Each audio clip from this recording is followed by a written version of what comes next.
Next on The Shield, the theater department looks to produce their first musical of the year. Plus, homecoming week is upon us. Find out what activities will be held and where this week.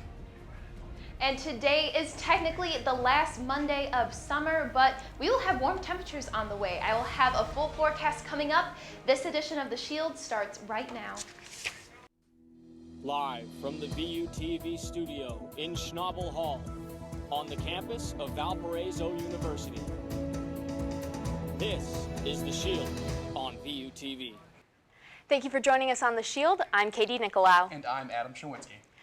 For the 28th year in a row, Valparaiso University has been selected as one of the best universities in the Midwest by U.S. News and World Report magazine.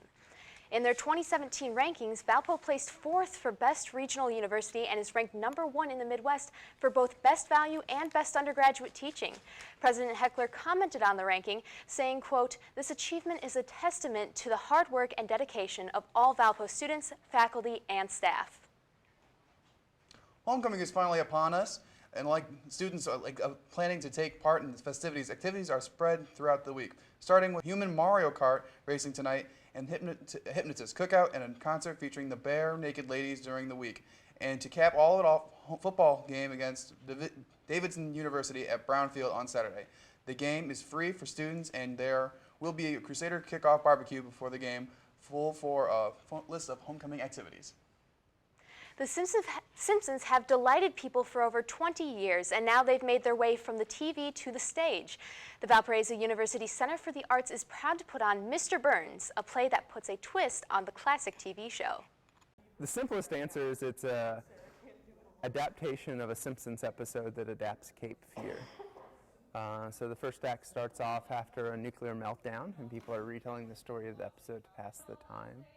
In the second act, our television and music have become their theater. And by the third act, it's this ritualized theater based on pop culture about how we remember and how we deal with trauma and how we overcome it. So it's a really cool play about why we make theater, why we tell stories, how we remember things, how we deal with trauma, and how we come together as a community. And we're building a lot of the Act 3 costumes because what's so cool about this show is that The Simpsons are 75 years in the future in the third act. And so we've had to really think about what do The Simpsons look like? What does this world look like? And so we've had to create this kind of post-nuclear meltdown apocalyptic world where The Simpsons exist. So we're building a lot of those, and they're kind of around the shop right now, which is really exciting. Well, I have a lot of fun with playing two characters just in general. Quincy is kind of stuck up and female, obviously, whereas Bart is the hero of the story of Act 3 and male. And so differentiating the two characters has been a lot of fun for me. People should expect to be a little bit confused, but which is good. I think people should they should watch Cape Fear and watch Cape Fury, the Simpsons episode, before they come. But I think they should expect to be surprised, they should expect a little bit of action, and they should expect to not expect what's going to happen. Mr. Burns will be playing at the VUCA on October 7th and 14th at 8 p.m. and October 8th, 9th, and 15th and 16th at 2 p.m. You know, it seems like it's been unseasonably warm outside these past few days. Storm Shield meteorologist Elyse Smith has a quick look at your weather forecast. Elyse, what are we going to see a break of this weather anytime soon? Well, you know what, Katie? Today is actually the last Monday of summer. Fall technically starts this Thursday, but we are going to have high temperatures in the mid-80s. Today's high temperature was 86 degrees, and we are 13 degrees above average. So looking throughout the rest of the week, we'll have sunny skies, highs in the mid-80s. Back to you guys. Thanks, Elyse. Coming up, bombs in Manhattan. Next on The Shield, a shocking stabbing at a mall in Minnesota. Find out what happened at the scene and the opinions of those in the mall when the attack occurred. Plus, cell phones are on fire. See what types of phone you should avoid using. We have that and more when we come back.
Valparaiso University, where passion meets purpose.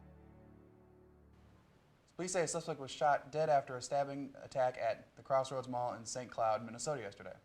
This act of violence is being investigated as terrorism. Dahar Adin went into the mall and stabbed 9 people who were taken to the hospital with non-life-threatening injuries. His alleged stabbing rampage was brought to an end when an off-duty police officer shot and killed him. New York police say they've removed a suspicious device found near the site of an explosion that injured 29 people Saturday. Officials say the device appeared to be a pressure cooker with wires and duct tape on it. The NYPD reported finding other devices in a third location in the area, but later said it turned out to be garbage. Investigators believe the blast was caused by an explosive device in or near a dumpster. The suspect in this case, as well as in the pipe bomb explosion in New Jersey Sunday and the bomb that went off at a New Jersey train station overnight, is Ahmad Khan Rahim. After a brief shootout between himself and police officers, Rahim was not fatally wounded and was taken into custody. It's no surprise that there were many eyewitnesses to the explosion that took place last Saturday night in Manhattan. CNN has an eyewitness account of the terrifying events that unfolded. Well, it sounds like when you hear those metal steel plates, the ones that are like an inch thick and they're 20 foot by 20 foot or 10 foot by 10 foot, and it just flattened, falls straight on the ground. Where were you at? I was on 23rd Street and 10th. So you're pretty far away. I'm about 3 blocks away. I didn't know it was 3 blocks away. It sounded like a block away, which is pretty amazing. I heard the press conference on 23rd. Big explosion. Where is it? 23rd and 5th. There's an explosion, and then you start. Hey, I'm hearing that the presser's on 23rd. You heard about gas explosions. I've lived through 9/11, okay. And okay, bye. Yo, it's a concern for humanity. Okay, go ahead. Tell me about the scene afterwards. You heard the explosion. Seen first responders coming, so a lot of the blinking lights, first responders, a lot of police, and then as it started, fire trucks. Tell me what you heard. Emergency vehicles, undercover emergency vehicles. I spoke to one ambulance man, and he said, I go, what's going on? He goes, I haven't heard anything yet. He goes, we're still investigating. I live at 360 West. It's pretty calm. There's a lot of people around the corner because there were still vehicles. Surprisingly, there was many vehicles still coming down 23rd Street that they had to clear out. And as they started, and then I just saw the first police car block everybody on 23rd Street and get rid of all those cars. So after all the vehicles were gone, then you see the people congregating on the corner. What I see here is what I see now. Because I had my little radio on. The radio said that the 23rd Street is Initially, yes, you always have that concern because you don't know if it's 3 blocks away or it's about 100 feet away. I think it's very serious. I think that you don't know it these days. The federal government. The Colombian government has begun demining the country as part of the peace deal. The goal is to make Colombia landmine-free by 2021. In a joint press conference with President Santos on Sunday, Secretary John Kerry said the global community needs to step up its peacemaking efforts everywhere in the world, including Syria. So, my friends, everybody here knows what we have to do. And in a world where we see Syria and we see terrible events like yesterday, but schools being bombed, children being bombed, barrel bombs being dropped, a continuation of war, the world really needs to see the global community step up and be consequential in showing leadership to end this seemingly endless sense of deterioration and chaos. And what we do here today can be important not just to Colombia, but can be important to setting a tone for this week of UNGA here in New York. A contaminated sinkhole has prompted outrage from a Florida county after a company refused to shut it down amidst protests. ABC's Jake Patterson has more on the story. These furious residents say they've been drinking bottled water for the past few days, and they plan to do so until this all gets sorted out. We're out here taking a stand. They are few in numbers, but these people believe they speak for dozens of others. How can we trust them to be the ones to test our water? This group of Mulberry area residents taking to the streets to make sure their voices and signs are noticed. People are tired of being walked over, tired of cover-ups. We want transparency. Jessica Broadbent organized this rally. She doesn't trust a word Mosaic says. Because they don't want to be sued. They want to protect their own interests. We're tired of sitting back and idly saying, well, I guess that's just the way it's going to be. It doesn't have to be that way. Bruce Mullins wants the site completely shut down. This is major. This is something that could really affect this community, and I don't think any of us have any idea of the ramifications that we're looking at from this. But company reps saying this weekend that there is no immediate danger to surrounding properties, and currently there are pipes sucking contaminated water out of the aquifer. They'll offer free water quality testing to residents, but these residents say no thanks. We want third-party companies who are not affiliated with Mosaic, who have no bias towards Mosaic, and we'll believe those. Mosaic says for residents who do want water testing, that process begins next week. Federal regulators Thursday recalled 1 million Galaxy Samsung Note 7 smartphones amid reports of the phone catching fire. Dozens of users reported that fires occurred during charging. The Consumer Product Safety Commission told users to immediately stop using the phone and power down. The recall comes after Samsung said earlier this month that it would stop selling Galaxy Note 7s. The CPSC says the company got 92 U.S.-based reports of batteries overheating that included 26 burn reports and 55 reports of property damage from fires. Samsung has sold 2.5 million of the devices worldwide since introducing them in August. After the break, Storm Shield meteorologist Elyse Smith will have your full forecast and more. Stay tuned.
On a campus plagued with terrible weather, Valpo students suffer from boredom with no motivation to leave their room. They begin to search for free movies and stumble upon Valpo's new free movie streaming website, where you get unlimited free access to recent movies like Despicable Me 2 and Jobs at the tips of your fingers. So if you're feeling bored, then don't wait. Grab some friends, find a seat, and enjoy a movie on movies.valpo.edu.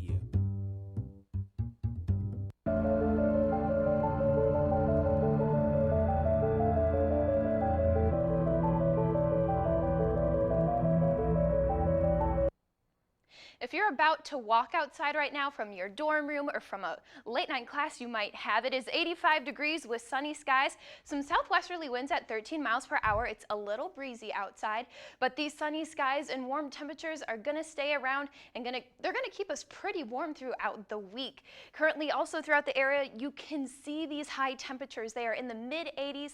These are way above average for us, and that is due to this big ridging system that will be around for the rest of the week.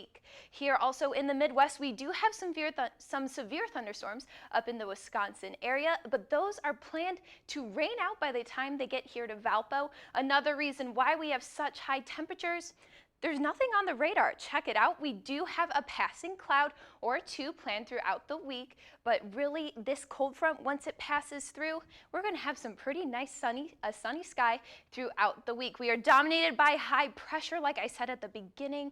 So these warm temperatures, these mid-80 temperatures, they're going to be around for a great homecoming week. You can see up in Wisconsin, there is that rain, and as it comes our way, it will rain out. By midnight tonight, we could have some passing clouds throughout the area, and into Tuesday, same exact story. So temperatures in the mid-80s, it will be warm and it will be summertime conditions. Into Tuesday and Wednesday, we are just circling around without anything on the radar. Our next chance for rain, you can see it on the radar, is Wednesday night. It will be late Wednesday night. We have the chance for some rain, but if we do get any rain, accumulations will be negligible. Just some partly cloudy skies for us throughout the rest of the week.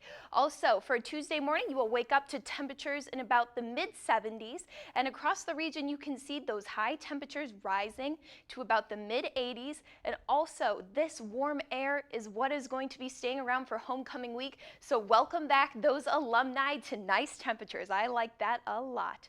So for our forecast tonight, we will have a low of 64 degrees, partly cloudy, and a southerly wind. So we're going to be having a really nice breeze tonight to keep these temperatures warm.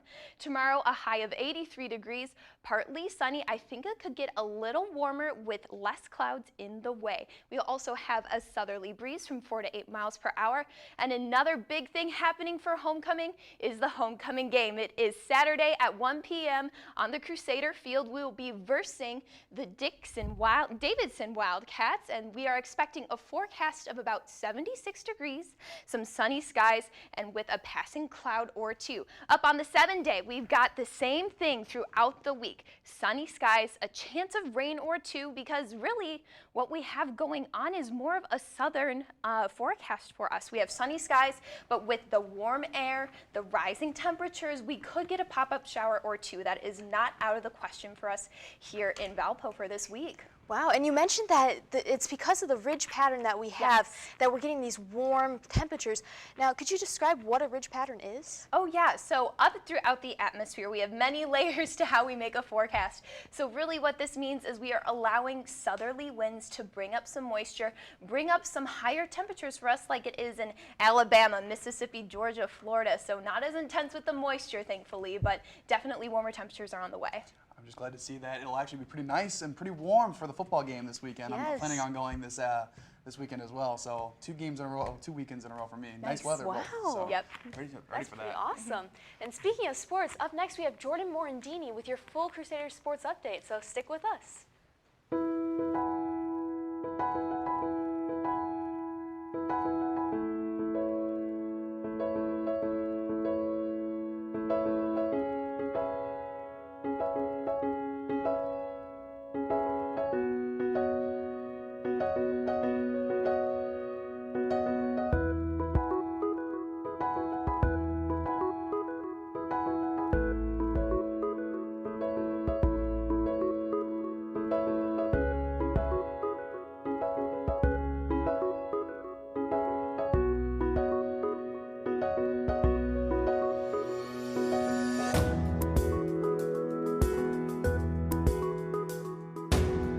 Good morning, Valparaiso University. What's a better way to start your day than with a new jam? And WVUR has just what you need.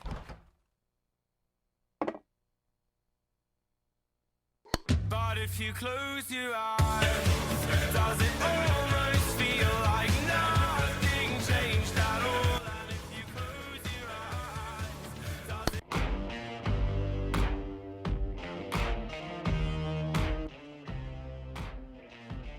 If dying young won't change your mind, baby, Broadcasting sports, news, weather, and music on air, online, and on campus.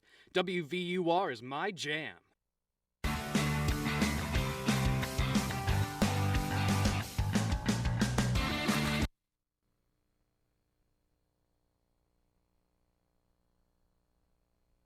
The football team was set to have their home opener this past Saturday at Brownfield as Trinity International came to town. And Valpo was looking for their first win of the season after opening up at 0-2. And a great crowd was set on stage for the home opener. It was a huge day offensively as a whole. After a Jean Rene touchdown reception on the first possession, Cody Boxrucker found his way into the end zone from 4 yards out giving the Crusaders a 14-0 lead. And after the Trojans answered with a field goal, Jimmy Seawald found Frank Katrine for one of his 5 touchdown passes on the day, which tied for a school record. Seawald was also named the Pioneer League Quarterback of the Week, and the Crusaders went on to cruise to victory with a 49-24 win. Along with Seawald's big day, Jarrett Morgan provided a huge day on the ground with over 100 yards and a touchdown. We spoke with head coach Dave Cicchini following the win. That being said, it's really hard to start a football game out any better than just creating a turnover on the first play of the game and having your freshman quarterback go out and throw a touchdown pass on the first offensive play of the game. And Jimmy and I kind of joked a little bit, just said, hey, it's your first start. We're gonna approach this just like you did last week against Sacred Heart when you were the backup and you knew you were probably going to get in. And what did you do on your first play? And I said, well, I threw a touchdown pass on my first play. Valpo football will be back in action next weekend for homecoming when they host Davidson. Along with that, it was also a huge weekend for the women's soccer team. They opened up conference play on the road at Cleveland State on Friday. In what was a very well-played game on both sides of the ball, April Cronin was the difference with a goal a little over 22 minutes into the game. Crusaders win took the Crusaders record to 4-5. And then came Sunday, when they hosted Morehead State yesterday on Senior Day. 7 different seniors were honored before the game. And what was a wild one, Corey Griffiths scored the game-winning goal in double overtime on a pass from Cronin. The win took the Crusaders record to 5-5. And now, with some momentum heading into next weekend when they host Detroit. And lastly, the men's soccer team traveled to take on Belmont in a Horizon League matchup on Saturday. In what was a back-and-forth game, Rowan Howell scored the go-ahead goal to give the Crusaders a 2-1 lead, and Valpo hung on to improve to 1-0-1 in conference play. They will look to stay on track in a tough non-conference matchup at Ohio State on Wednesday. Wow. And That guys, sounds it great. was an extremely successful weekend for Crusader sports. I was there. It was really well done. Beautiful day for it. They played really hard football. I think the first 15 seconds, right? They won, or they got a touchdown. Like there you go. They actually intercepted the first play, the first opponent team play, and then ended up scoring a touchdown on their first offensive play. So it was an extremely successful day for the football team and the both soccer teams as well. Unfortunately, I wasn't able to make it to the football game, but I was listening to it on the radio, and let me tell you, those announcers get animated. It was so much fun to listen to, and I'm really looking forward to it this weekend, especially with homecoming and everything. I think we could pull out a win. Yeah, and along with that, Davidson is the one team that we beat last year. Yeah. So now it'll be interesting to see if we can now beat them back to back. Yeah, but they might hold a grudge. You never know. know. That's a good point. That's a good point. Yeah. Awesome. Thanks, Jordan. We'll be right back with a final look at your weather forecast. Everyone knows John Guilford is one of the best defenders on the team. He's one of the best in the PFL, and he puts a lot of time in on the field to make sure of that, but he also puts in a lot of time off the field to do that too.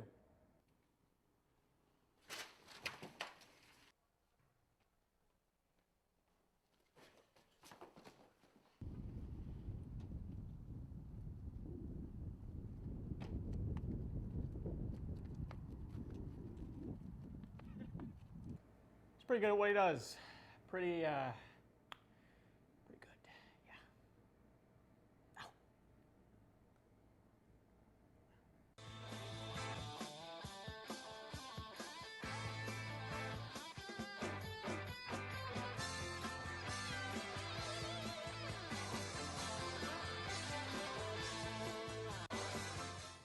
It's easy to walk into an interview feeling confident, knowing you'll make the right impression. Which one do you use? The Bone Crusher, a little too firm. The Misfire, just utter confusion. The Politician, a little too creepy. The Dead Fish, very awkward. The Hug Shaker, too much commitment.